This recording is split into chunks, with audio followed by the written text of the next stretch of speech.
But also to the broader political issues here too, Kristy, where, Albo thinks more Albo is going to solve the problem. I think that there's plenty of indices that say once they tune out of a Prime Minister, the last person they want to hear from is that person, certainly in the relentless lead up to and in an election. Just 32% of the country says that we are headed in the right track, the right direction.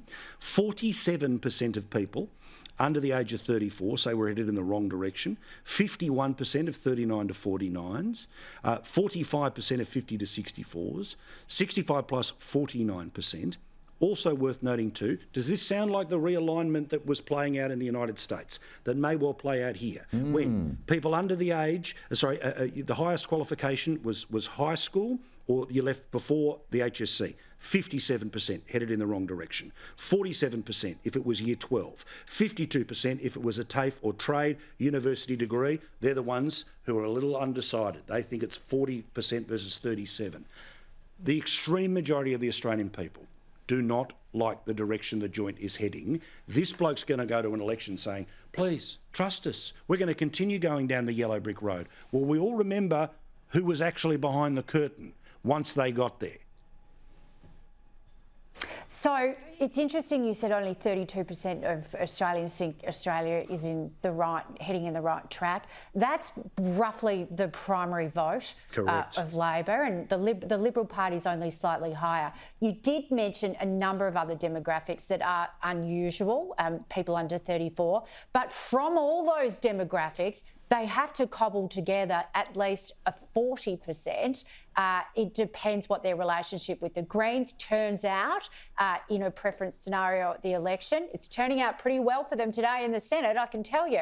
But reality would say you need to cobble together somewhere between 35 and 40% to win a majority government, or even to win a minority government with the Greens. So very interesting. It matches up with the coalition's outer suburban strategy. There is a school of thought that we'll try and win back as many Teal seats as we can, but largely forsake them to try and win marginal seats on the outskirts of the city. They need to hold the 3 outer metropolitan marginals in Victoria, 2 on the Central Coast, 2 in the Northern Territory.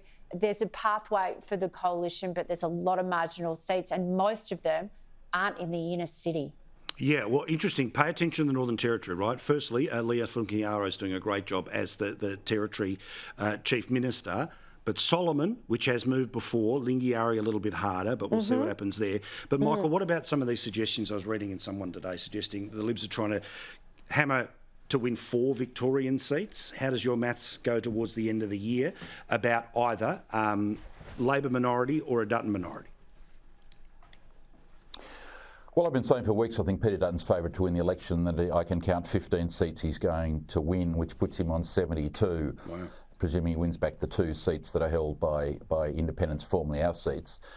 So I think he's close to a majority. At this point in time, you'd have to say Peter Dutton's majority in his own right depends on Victoria, which is Chisholm, McEwen, Kooyong and Goldstein, because I think he's going to win back Aston, great candidate there, and Manny Cicello.